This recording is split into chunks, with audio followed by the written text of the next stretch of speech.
Eu sou o bom pastor dá a sua vida pelas ovelhas.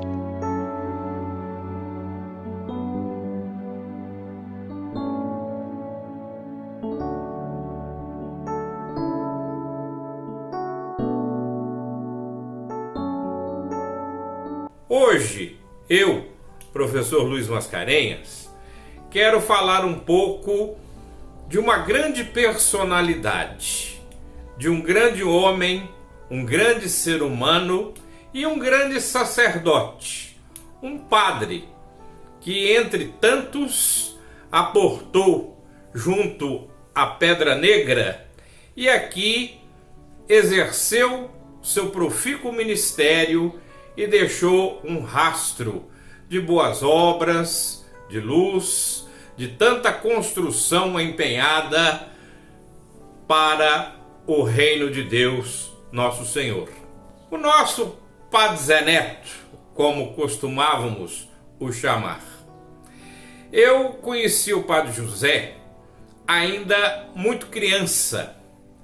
Dele eu fui coroinha, eu fui acólito e o acompanhei, vamos dizer, dos seus 70 anos até os 94, quando ele partiu para a casa do Pai. Além das funções litúrgicas, com o tempo, nós criamos uma amizade respeitosa, uma amizade muito gostosa, como de um pai para filho, como de um avô para um neto querido. O Padre José era um homem muito amoroso. Todo aniversário meu, ele era a primeira pessoa que me ligava ao telefone, cantava os parabéns para você e depois me dizia assim: olha, sábado vou celebrar a Santa Missa na sua intenção. Aquilo ali, na verdade, era uma intimação para que a gente estivesse presente na Santa Missa. Na verdade, um presente maravilhoso, né? Que ele dava aos seus amigos. E é interessante notar algumas passagens que eu quero aqui grafar de sua vida. Pois bem, queria ir para o seminário e foi incentivado pela Dona Antônia, pela sua mãe. O seminário, o vetusto seminário Nossa Senhora da Boa Morte de Mariana. Só que ele era um rapaz de família de poucos recursos, família pobre. E ele não tinha nem o dinheiro da passagem do trem entre Ouro Preto e Mariana. E um belo dia foi, né, nós sabemos que são cidades próximas, mas mesmo assim dá uns 15 quilômetros, e ele foi a pé de Ouro Preto até Mariana, bateu na porta lá do seminário para conversar com então o arcebispo, o Dom Elvésio. Mas o seminário de Mariana, na época, atravessava algumas dificuldades. Então o Dom Elvésio, vendo lá, se recordando do nome dele, dos escritos do seu antecessor, o enviou para Belo Horizonte. 1928 é a entrada dele no seminário. Há 93 anos passados, né? Pois bem, 1928 ele vai ao seminário da então Arquidiocese de Belo Horizonte.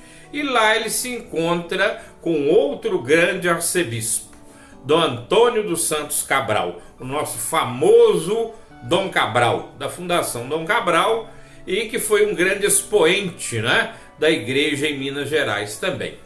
Pois bem, Dom Cabral recebe lá aquele jovem vindo do interior e logo vai fazer uma pergunta para ele: meu filho, você pretende como pagar a sua bolsa? Aí o jovem José Ferreira Neto se assusta, né? Fala assim: pagar?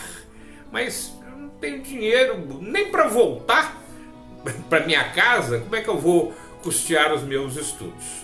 Aí que o Dom Cabral percebe, né, a inocência ali daquele rapaz e explica para ele: olha, não é? O seminário tem custas e, enfim, nós estamos começando aqui e eu não posso te custear. Posso te dar abrigo aqui uns dias até você dar aí o seu jeito e retornar para a sua casa. Interessante que depois o padre José Ferreira Neto vai servir no Palácio Apostólico, né? No palácio ali, Cristo Rei de Dom Cabral, durante um certo tempo. Mas há uma passagem digna de nota nessa permanência do jovem José Ferreira Neto lá no seminário em Belo Horizonte. Eu fico imaginando aquela angústia daquele jovem rapaz vocacionado, mas que não tinha recursos para custear seus estudos. Aí que entra a providência divina. Enquanto ele estava lá, algumas irmãs sacramentinas bateram lá na porta do Dom Cabral. Elas vieram oferecer uma bolsa de estudos para um seminarista pobre. 3 dias. Interessante. E aí o Dom Cabral vai dizer para as irmãs sacramentinas: olha, eu tenho aqui um rapaz interessado e essa bolsa vai ser endereçada a ele. Tanto que o padre José Ferreira Neto, assim que ele vai ser ordenado sacerdote, em 1937, na Catedral da Boa Viagem, em Belo Horizonte, pelo Dom Cabral, a primeira missa ele fez questão de celebrar na capela do Colégio das Irmãs Sacramentinas, como um agradecimento, né, por elas terem custeado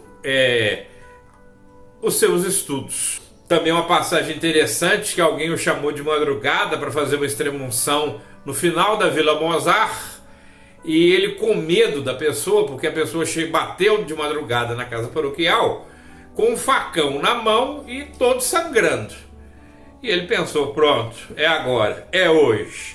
Aí ele virou os santos óleos do vidrinho para uma garrafa de litro, porque ele imaginou: olha, se acontecer alguma coisa, eu vou ter que usar o litro de óleo santo e esse sujeito vai chegar no céu mais ungido do que o Davi da Bíblia.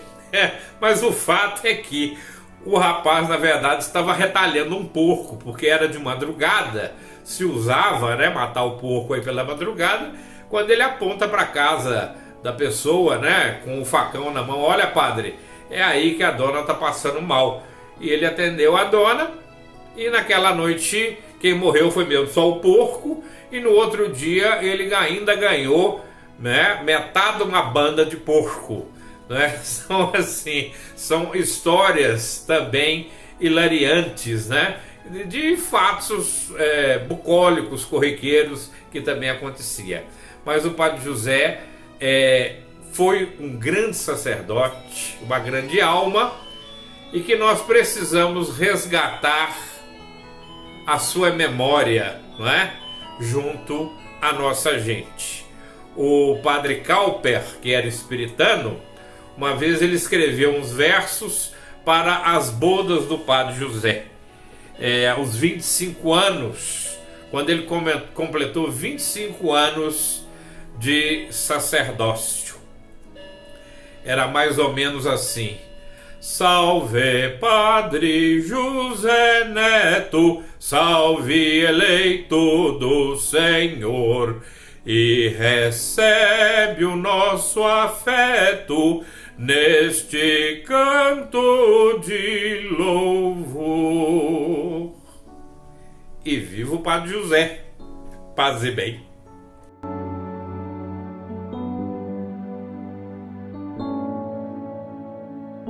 Eu sou o bom pastor.